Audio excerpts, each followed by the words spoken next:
Ladies and gentlemen, we are live. Please don't forget to subscribe.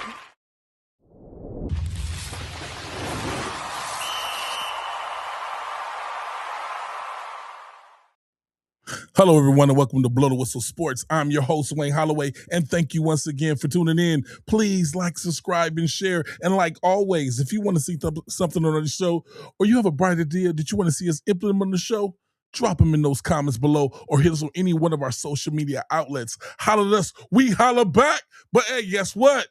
We got a live show for you today, and we got some juiciness. It's down to the finals, y'all. It's down to the finals. Woo! And it is popping. It is seriously popping. But first, let me introduce you to my co-host. He's the man of the hour. He's our own sports almanac here at Blow the Whistle Sports, and he goes by the name of Mr. Steven Rubain. How you doing, sir? How we looking? We're looking good. Feeling good. Oh, man. Beautiful. I see you got your Washington Commander hat. You ready for the season, Steve? Oh, I've been ready for the season. This is a make or break year for both our organizations, so can't wait. It's going to be Can't wait. You know, we still got a couple moves to make, but I still feel good about our season, so real excited. Hey. How about yourself? Nothing could be finer than to be in Carolina. This year, All right. Bryce Young's put up or shut up year, and I can't wait. All the haters and doubters, you gonna see this season Bryce Young do his thing. And I'm excited. I told you guys when we got him 3 years. 3 years. And then this breakout season's coming. There's a breakout season coming. But, you know, I'm jumping the gun, Steve. You know, we just had that NBA Finals. And we're down to the nitty-gritty. So, Steve, I'm going to let you do the honors. And, hey, let us know what's going on with these NBA Finals, Steve. Okay, well, we've already talked about the Knicks. Knicks have been on there. It's going to be about an 8-game rest since they had that sweep over the Cavs. So they're going to be well rested. Mm-hmm. Saturday, we had the game 6 between the Spurs and the Thunder. And to say it was a disappointment to me is an understatement. You know, we've talked on this show numerous times about the integrity of the game, right? About the effects of gambling and sports. Yeah. When you see a game like Game 6 of the game, you start to wonder: is gambling really in these games when we want to lead on? Is there really players who are taking money to fix games, or players not committed to?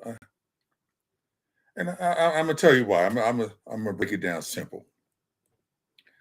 No disrespect to the Spurs. Spurs played a great series. Wembanyama's the real deal. We're gonna go. You know, we're gonna stick to that. But the Thunder. Now, keep in mind, this is a game 7. Right. From 6 to 7. Yes. You were disappointed in the 6 and the 7. 6 and 7 disappointed me. Yeah. But game disappointed me. And I'm going to tell you why. Right. Because when it's a game 7, all you know what's supposed to break loose. This is to get to the NBA Finals. Everything's supposed to be put on the table. You're supposed to let everything out. Let it all hang. Let it all hang out. Chet Holmgren. Now, we know Chet Holmgren, 7'1", number 2 pick in the draft. We know that Wembanyama has had the best of him the whole series.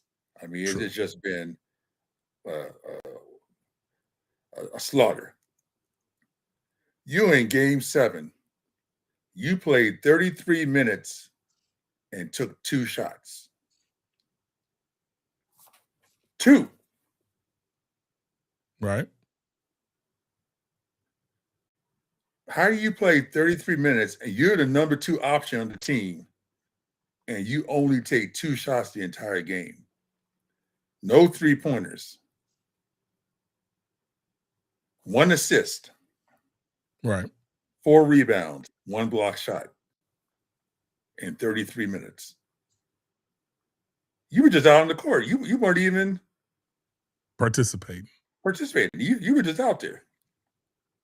Just existing. You just existed. You just didn't think that. So what you calling him, a waste of space, Steve? Yeah, well, he had a good seat. He had a front row seat to the game. He was on the court. He might as well have been sitting in the stands. I'm gonna say it like this, and I know fans don't like to see it. They don't like to hear it. A lot of people jump to the conspiracy theories, and it might be some truth to what you're saying. It might be.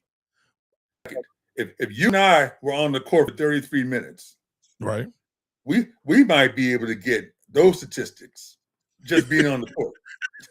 You know, the ball might fall into your hands and you get a rebound. You just talk. If you hit the ball 10 times, 3.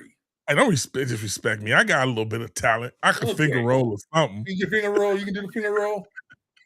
I mean, hey Steve, when things get tough, some people excel and some people implode. Some people can't handle that type of stress, and then you will see a dud game like that.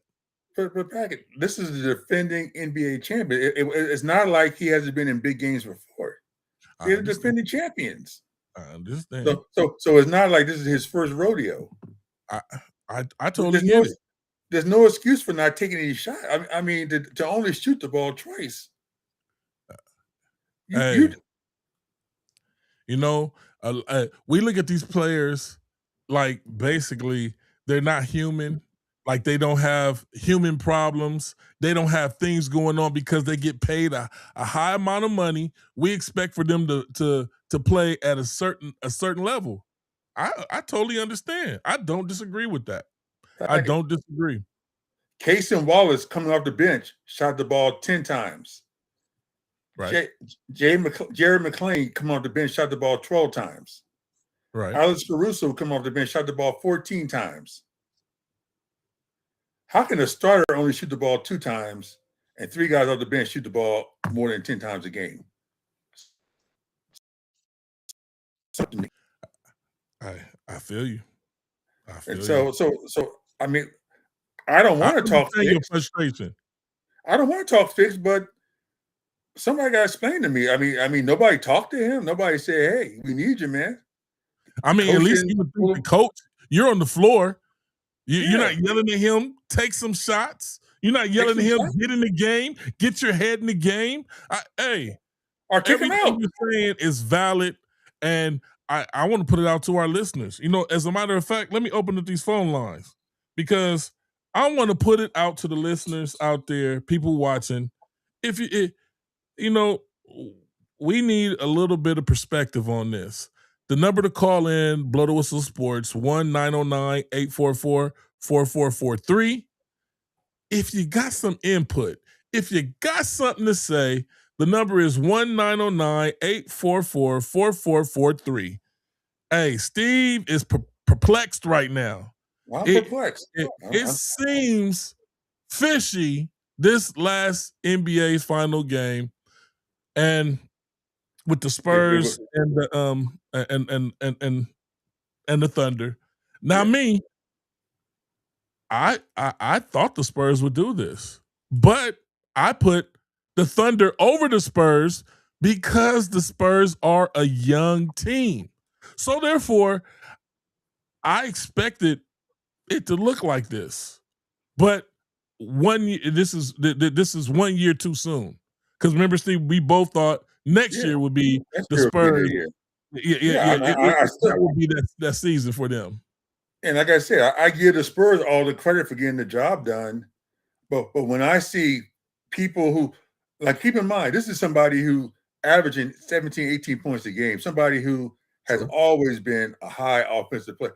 He's out there for his offense, and then when you True. don't shoot the ball, it just. I mean, and no 3-pointers. I mean, I can't understand you're afraid of Wemby in the paint, but Yeah. you're not even gonna shoot no 3-pointers.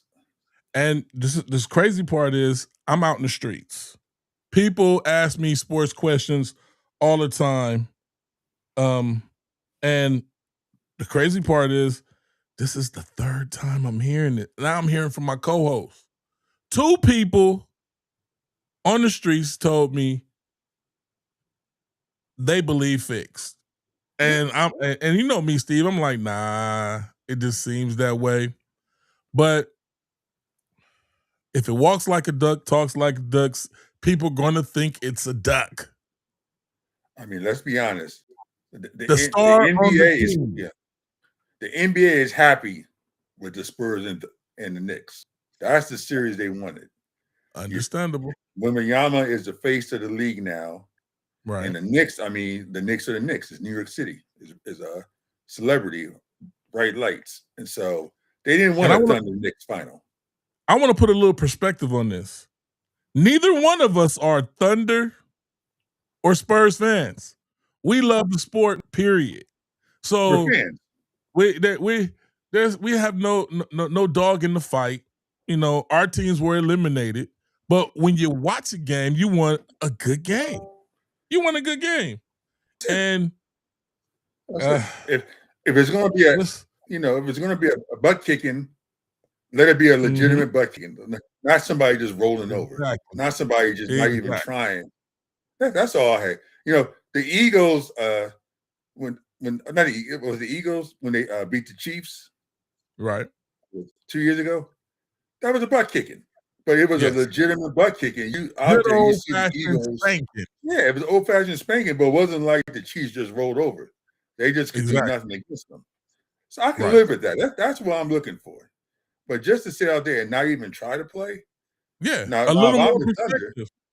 The star on the team. If the team is behind, you expect him to take more shots, especially being a scorer. Correct. Even if you missed a shot, we expect more shots. More shots. Because you're the scorer. You're the star. This is what you get paid to do. Yeah. And when you don't even attempt. Are we justified or are we blowing up smoke? 1-909-844-4443.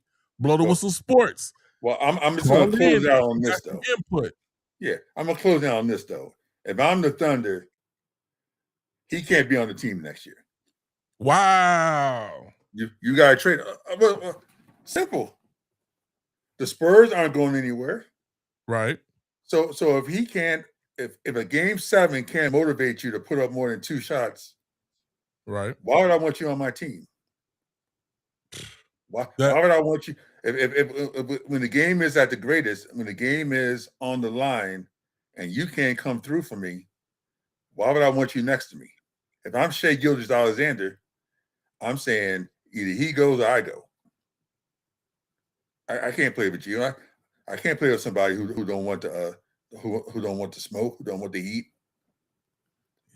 I need guys out there who want to win. If you can't stand the fire, get out the kitchen. Out the kitchen. That's it. Go play in trade in Milwaukee. Get Giannis. Well. With that being said, I'm not going to beat a dead horse. We put the number out. If you guys got some input, call in. Let us know what you're thinking. We're thinking it was nasty. We're thinking it was kind of nasty. On the other hand, I still am one of those people. I'm not going with the word fix. I'm not going with the fur fixes. It's not in me. Brother, what's the sports? Who's calling? This is Patrick. Oh, what's going on, Patrick? How are you doing, man? Good, man. How you feeling? You feeling well? Yeah, I'm getting better, man. I'm doing well. Hey, man. Right. Prayers was going out for you. Just want you to, do your thing. Get on the mend so we can hear you again. Hey, we're good. I just wanted to comment on this whole Chet Holmgren thing that you guys are talking about. All right. And I'm not as quite as in the Steve camp of get rid of the guy, but you guys are right. I mean, you got to put SGA needed help. He was being double teamed, triple teamed, and if he's not even going to shoot the rock, I mean, why have him on the floor, right? And I just felt like what really the Thunder got exposed as when the going's good, they look great, but when the going got tough and San Antonio turned up the defensive pressure, they just went to crap. And I didn't see that secondary third scorer that was going to take some of the pressure off the MVP.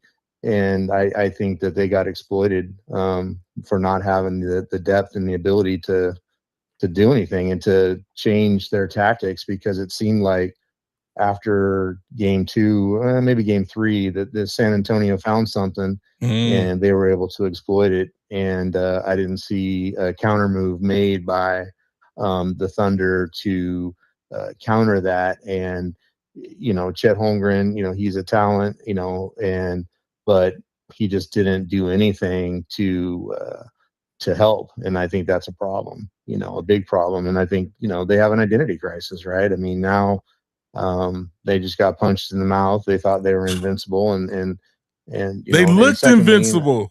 They look like the team to beat. But Patrick, but I would ask you a question. I mean, if Wembanyama had one of those amazing 40-20 games with 8-9 block shots, I would agree with you on that. Wembanyama had a pedestrian game 7. He only had 22 points. Yeah. He only had 1 block shot. So it wasn't his defensive intensity. He had 1 block shot in game 7. So it wasn't his defensive intensity. There was that great block shot by number 7. I can't remember his name. But that was on Hartenstein. But Hartenstein at least played with heart. What I was going to say is, a player like Wemby, players like a Wemby, even Jordan, like even Kobe, LeBron to some extent, it's not always their box score, because they tilt the court, and they force defenses to play. So maybe I don't have a great game in the box score, but those guys around me had a great game. I mean, you look at Vassell, and you look at Castle, and and you look at Aaron, De'Aaron Fox, and those guys are contributing big minutes and big points, and and the Thunder just didn't have that secondary guy that was going to take the load off the SGA. So they did have a secondary guy. His name was, but they did have a secondary guy. His name was what? The guy who had 4 points. I mean, oh, you talking about Chet Holmgren? Yeah, he's a secondary guy. He's only a secondary guy if he exerts himself. I mean, but everything you're saying, Steve. Red I just don't think was in the All-Star game this year. They're not going to cut him, but you have to wonder. I mean, with all as those young guys are coming into maturation into their contracts, who are they going to keep? Who are they going to let walk? And who are they going to try and trade? Is this something that they look at a trade? Or something of that nature? I don't know, but they have a lot of things to look at. And the other thing I wanted to say is, I thought this was the NBA Finals. I think the winner of this game goes out and beats the Knicks. I know Vegas is all over the Knicks and saying that the Knicks are going to win. I don't see it. I think whoever came out of the West was going to be the NBA champions between the Spurs and the Thunder, and I still stick with that. I think San Antonio wins the championship. Patrick came on here and said it. Now see, I have picked the Spurs, but I picked them for next season because I didn't expect them to overexcel and beat the Thunder. The Thunder, to me, look like juggernauts. And the game 6, I told Steve, I felt like it was going to get stretched to a game 7 because I'm really, really high on Wemby. Wemby is the new face of the NBA to me, and I see this. I see this guy. He's a spark plug for that team. Even with the 22 and only 1 block shot, they still feed off of him. Well, we don't agree. We agree to that. They do feed off of him, but guys have to play in order to feed off of him. They have to want to play hard. True. You can't tell me that Holmgren was out there playing hard for a game 7. But even if he's not blocking a shot, when he lunges out at you, when you're shooting a 3 and he jumps, and that you've got to shoot over that wall. You got to look at that jump when you're trying to shoot. He's forcing misses, even though he's not, like, again, getting any credit in the stat sheet for that. I think he's a player. Well, first off, I agree with you. I think Wemby is the new face of the NBA. Secondly, I think he's just learning to play at this level. I mean, let's just he's just coming into his body. I mean, my gosh. I mean, the guy is, he's massive. He's got handles. He can drain a 3. Yes. Effortlessly. He was hitting them. He wasn't even, he was just, man. It looked beautiful. He's legit. And, listen, I have a soft spot in my heart for the Spurs. I love that organization. They're owned by a combat veteran from Vietnam. I think they had a great coach and ran a very amazing program with Greg Popovich, and I see that continuing now, and I think they have a lot to root for in terms of a solid franchise and reloading their franchise. But I don't see that the Knicks are going to be able to handle the pressure. And I think if SGA couldn't really get going, I don't see that Derek Brunson is going to be able to get going. And I don't know if I think Cat is too inconsistent in my book to lead a team to a championship. How many times has he disappeared in big moments and not had a great game when it mattered most? And I think that's where you're at with this. Okay. What's your feeling about it, Steve? Well, I can live with the Knicks losing because I want who to go to the Knicks next year. Hey, Steve, and this LeBron thing, Patrick. He's not going to the Knicks. Hey, LeBron, Steve. Oh, what do you mean? What's that? Bright lights, big city. Here we go. LeBron James is our final piece. He's our final piece. Steve is delusional with this LeBron thing. I'm gonna paint the picture. He said, Patrick. He said, when the Knicks lose next season, LeBron James can lead them to the playoffs like they didn't do it themselves. Like they need LeBron James. They need LeBron James. They're gonna lose this finals to the Spurs. Thank you. You can get LeBron James at the minimum. He'll to go Steve, there. Anything with LeBron on it doesn't ruin it. He will have a steak sandwich with a slice of LeBron on it. All right. So if y'all see him in New York, mark this down, guys. If y'all see him in New York, LeBron ain't taking the minimum for anybody. And secondly, he does have this whole production company and movie company in the Los Angeles area. I just don't see him leaving the West Coast. I mean, not at all. I have a hard time seeing that he would leave the Lakers. I know that every year there's all this talk about him leaving the Lakers and he's going to opt out and all this crazy stuff, but I don't see it. I think he'd probably retire versus go play on the East Coast, but that's just one man's opinion. So, time will tell, and that's why we love sports. But it was a crazy day in sports. I'm sure you guys will hit on it. A couple of huge crazy trades. We about to jump on it. But before we jump off of this, I'm saying to you and to Steve now, it's still the Knicks. It's still the Knicks in finals. I'm gonna say it like this. This game was stretched out to a game 7. I know they get a few days rest, but the Knicks have been home relaxing, getting massages, getting foot rubs, and eating on shrimp scampies. They're going to be ready. They have swept everybody, and this is not going to be a sweep. This is going to be a battle, but I believe the Knicks, with New York behind them, win in 5. Let me ask you a question there, big guy. Are you ready? I'm listening. Right.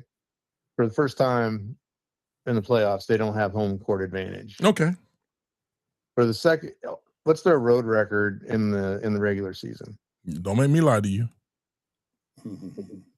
Not good. It's not they're good. not horrible, but they're not great. No.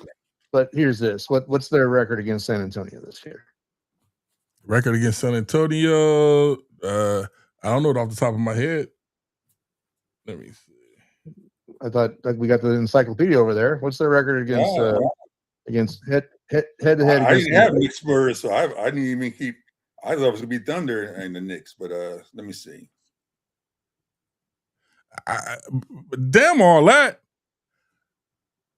Experience over youth. That's what I'm going with. You guys pick. Okay. You guys both pick. Hey, I stand on it. I don't care about neither one of these teams. Like I told you, I just want them to lose so they can go get LeBron. That's all. That's all I care about. Hey, I knew he was gonna slide that in there. That's all I care about. I say Knicks and 5. But no matter what, Knicks. We'll see who's right. Hey, okay. Hey, I applaud you if you're right. It was Spurs and 6. There you go. I love it. They were split 1-1. 2 against 1. Hey, again, we're teaming up on. I'm used to you guys double teaming me, so it doesn't. I don't care. Okay. So Patrick, wait till Wednesday when we're gonna go over the NFC South. We're do our NFC South predictions. Hey, and welcome you to come on in, man. We can do this. We can do it. Have fun. We're gonna have fun on Wednesday when we go over the NFC South. Yeah. Was it? Oh yeah. What we say? The NFC South and the AFC. Which one we doing? Is it the West? I have to look it over. Yeah, I think it's the West. We're going to do the AFC West and the NFC South. Well, the balance of power in the NFL shifted pretty dramatically today. Yes, and I think what this shows me, as a teaser, man, the NFC is going to be a gauntlet next year, and I think the AFC is pretty soft. Super soft. But you know what? We might as well segue into the NFL.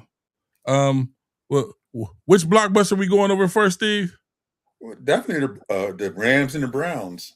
The Rams traded Garrett to the Rams. The Browns traded Garrett to the Rams for a first, a second, and a third, and Jared Verse.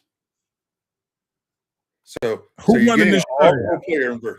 Yeah, you're getting an all-pro player in Verse. You're getting a number 1 pick, a number 2, and a number 3. Who won in this trade? Spaced out over 3 years. I think that's important. Yeah. Number 1 next year, number 2 the year after, number 3 the year after that. I think this trade is similar to the. Go ahead, Patrick. No, you want to know who won the trade? I don't think you can answer that question unless you see if the Rams win a Super Bowl. If the Rams win a Super Bowl, the Rams won the trade. If the Rams don't win the Super Bowl, then I think then I would argue that the Browns won the trade with a really, really good young player and draft capital, provided they actually draft wisely. I think that you can make that argument. But if the Rams go out and win a Super Bowl, that one becomes essentially a second round pick, and the second round pick the following year, if they're sustained good, becomes a third round pick, and the third becomes a fourth if they're drafting at the bottom in the 30s. So I think the jury's out. I think it just shows that the Rams are going all in. But I think, if you look at their defense last year versus their defense this year with the improvements they've made in the secondary, and now adding Myles Garrett on the outside, I think the Rams are, without a doubt, the odds-on favorite to win the Super Bowl. Wow. Okay. A lot being said. Steve, same question to you. Go ahead. No, I agree. No, the Rams are the favorite to win the Super Bowl. I think this is a trade that both sides are going to win, and I'm going to tell you why. All right. Because the Browns weren't going anywhere anyway. Why pay this man $40 million a year to be on a sorry team? That's just wasting money. You have no argument here. So let that man go where he have a chance for a ring. You now, it's up to you now to go out there and use those picks wisely and make this work. So it's a GM dream that now he has a chance now to show what his worth is, to use those picks wisely. They're not going to pass the Ravens. They're not going to pass the Steelers. They're not going to pass the Bengals. Right. So not this year, but they have drafted well. I mean, I think they had a really good draft this year. They had a really good draft last year. So I think you're right, Steve. I think both teams can benefit from this trade. But this is very similar to the Stafford trade, right? Where who won the trade? Well, the Rams won the Super Bowl, right? So obviously everyone wants to say the Rams won the trade.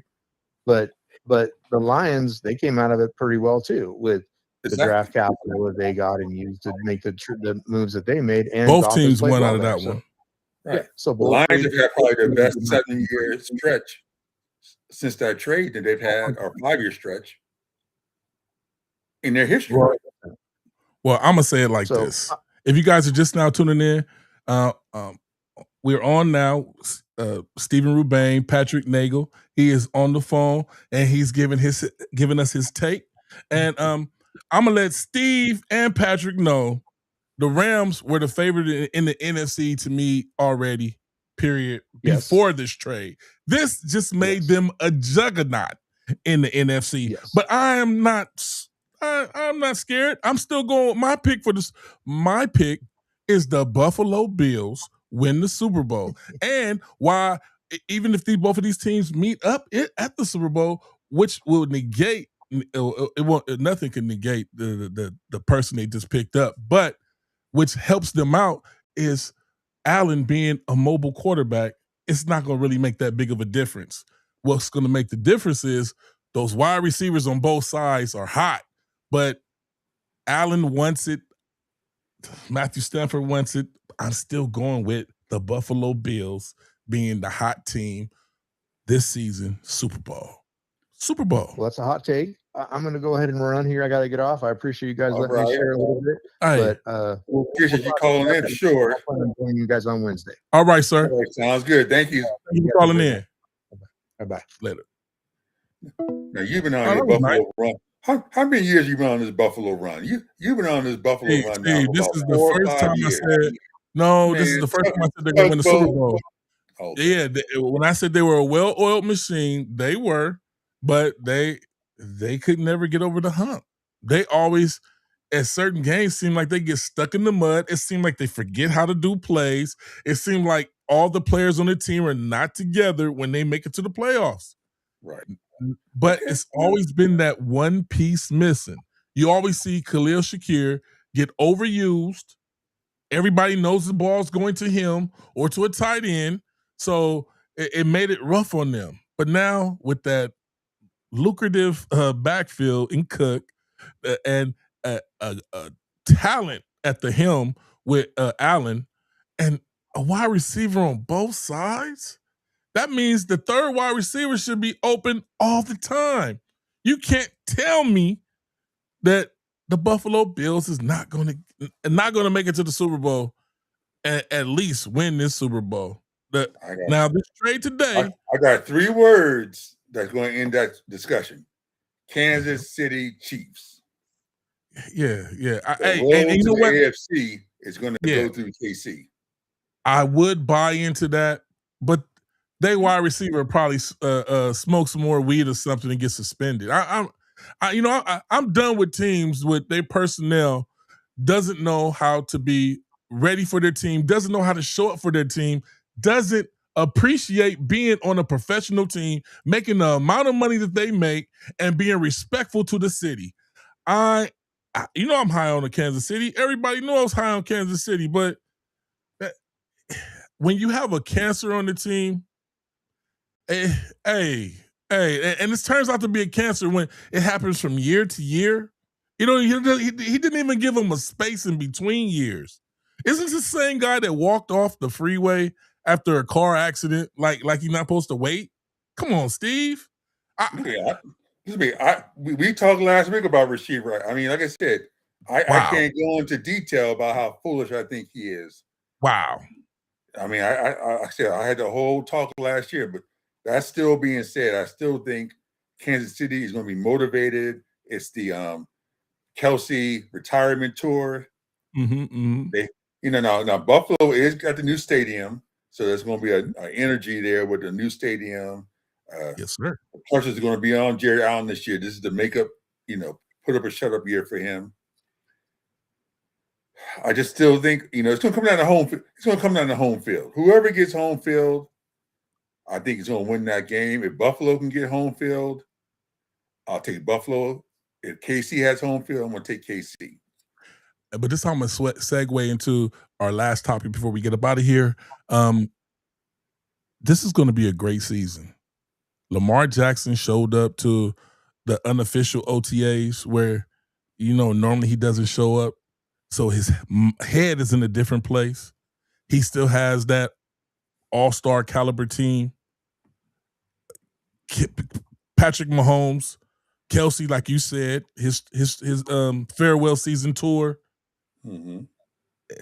Teams are looking nice. And also the team that we talked about last week, the Patriots.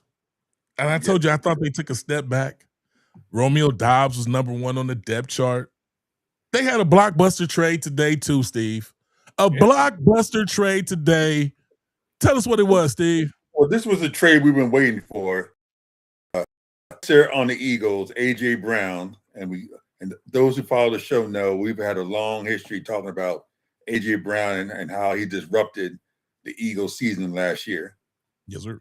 He's been traded to the Patriots. It's a move that had to happen. I mean, who he was traded for is irrelevant. It doesn't matter. Bottom line is that Eagles need to move on, and the Patriots need a wide receiver. So it's a win-win for both teams. A number 1 wide receiver. Number 1 wide receiver, yeah. They need a number 1 wide receiver. And the Eagles, right now, our quarterback for the Eagles is like, God, thank God he's gone. Now I can go back to be who I am. I don't have to worry about having to try to please him. The Eagles can be the team that they are. Yeah. Now the Eagles can go after Stephon Diggs. Mm-hmm, mm-hmm. They could go after who's the other wide receiver out there who is a free agent? There's another there's several wide receivers out there that are free agents right now. Yeah, I will have to see who they're gonna. I believe Diggs that they're fine. Still go get somebody. Still they can pick up a Diggs for some stability. But I believe the Eagles, being the dimension that they are good enough to win a Super Bowl the way they are. They're a running team, right? Overpowered teams with their will, the tush push, all incorporated, and just get in there and win. It doesn't have to be pretty. Right. Play Eagles football. Just win. Eagles football is about just winning. And you don't have to be spectacular in the win. You don't have the lights and the cameras, one-hand catches. Sometimes you can just run teams over with your sure will. And that's what the Eagles have done. They've ran teams over with sure will, determination, dedication, and hey, the Eagles are fine. Another wide receiver to add depth, fine. But you called A.J. Brown a cancer. And in our opinion, he was a cancer on the Eagles. But that was then. Now, guess what? We are now. And now we are in it to where one team's cancer doesn't have to be a next team's cancer. He can get on this team and be happy. Yeah. Because I believe May is going to get that man the ball. He's going to throw the ball to him. Okay. All right. I hope so. I hope for his sake that it does work out well for him. Right. The Eagles did go out and get Marquise Brown in the offseason. So Hollywood Brown, if he has anything left in the tank. Man, he has never showed anything, any loss in anything in the tank. I hate that saying. That's for people that lose steps. This man didn't lose a step. This man lost a team. And he didn't lose the team because of lack of production. He lost the team because the owner was upset with the quarterback, and it was just turmoil over there. And ever since then, he's been on that spiral from team to team, trying to find a home. No knock on him. Right. I was thinking about your guy, Tyreek Hill, who still doesn't have a team. Do you think Tyreek Hill could be a nice addition? Huh? Have you checked up on his injury? How's he doing? Well, I mean, at some point, he's going to have to be back out there. I mean, I'm sure he's not going to start the season. That was a nasty break. Yeah, it was And nasty. with the way he carries, he's going to carry a price tag. Nobody wants to pick up a price tag and they can't handle their weight. So I think people are waiting to see done? You think him he's get done? cleared. Okay. I don't think he's done, but that's one of those things you got to see. You got to see if he gets cleared. They got to see him run routes. Check his speed. See. Did he lose some steps? What's going on with him? Right. Okay. And honestly, that would pick up Kansas City's Super Bowl run tremendously if they were able to have two speedsters on the team. Think about it. Think about it. The question is going to be, will Mahomes want him back? Is going to be the question, because Mahomes dictates who's going to play for the team. No doubt, as he should. And so he's taking pay cuts to get people on the team, right? Exactly. So that's going to be a huge. I'm surprised they haven't reached out to Diggs. I think Stephon Diggs to the Chiefs would be a major steal. Stephon Diggs to any team would be a major steal. I believe people were waiting to see what was going on with that court case. Now that he's cleared, we're trying to see when the smoke settles, where he's going. Well, we do got one more before we get out of here. We do got one more signing. One of your old favorites, Odell Beckham Jr. Re-signed with the Giants. Do you think you got anything left in the tank? See, I was a person that liked Odell. No, I loved Odell as a wide receiver, as what he did for a team. But each time that he's gotten signed, it's like he gets past the inspection, and as soon as the games roll around, he's on injury. He's got the injury status next to his name. I would love for him to, because that's a silent killer right there. A silent killer right there. He could be a silent assassin on this team, where just getting money, just running routes. He's not a number one anymore, so he can get on the team and still act like a number one. Right. I'm not taking nothing away from him. I just seen too many times. I think it was 3 different teams that he signed to, that he signed and people were high on him, and then he went on the injury report when it was time to play games. He was on the Rams when they won the Super Bowl, right? He was on that Rams team. I know. He was on that team the year they won the Super Bowl, but he just in the playoffs, I think he had a couple catches, but then I think he was hurt in the Super Bowl game.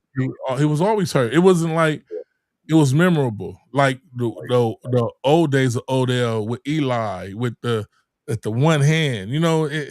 It's not. It wasn't memorable, but no knock on him. I'm just calling it how I see it. He signed and he was on the injury report list every week.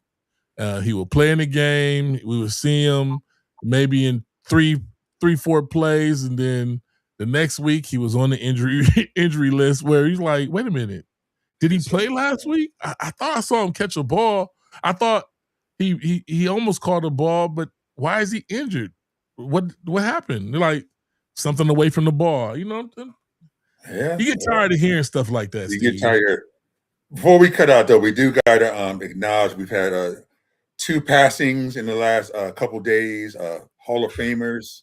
So I think we unfortunately have to close the show out, giving our condolences to the families of Raymond Berry. Those are old heads like myself who remember the Colts of the 60s and 70s. Yes. Raymond Berry was a Hall of Fame wide receiver for them during their glory days. I think at the time he retired, I think he was like number 2 or 3 in the wide receiving yards. Great. I think he had a great career afterwards in several different fields. His family. And then today we heard Rick Adelman, who I guess is the biggest Hall of Fame coach for mainly the Portland Trailblazers. He was the coach of the Trailblazers. There were some of those glory teams they had back in the 90s. He passed away today, so we just want to give condolences to their family. Yes. Our hearts and our prayers go out to both families. to get them through. It's nothing you really can say when somebody leaves us. You just pray that they're in a better place, and and we have to move on. But it's always hard to hear about somebody leaving us. Even if you didn't know them personally, it's just to anybody's family. Stay prayed up and stay blessed. And man, we never like to hear stuff like that.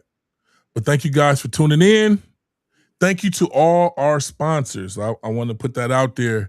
We have sponsors and they're taking care of us.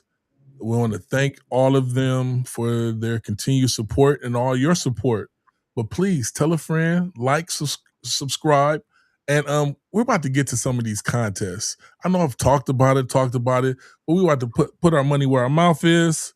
Hey, but you guys are going to hear about it. But we'll see y'all Wednesday, 7 p.m. here, Below the Whistle Sports. Me, Stephen Rubain, Patrick Nagle, he called in. We love you, bro. We look forward to hearing from you Wednesday when we go on Blow the Whistle Sports. Peace. Peace.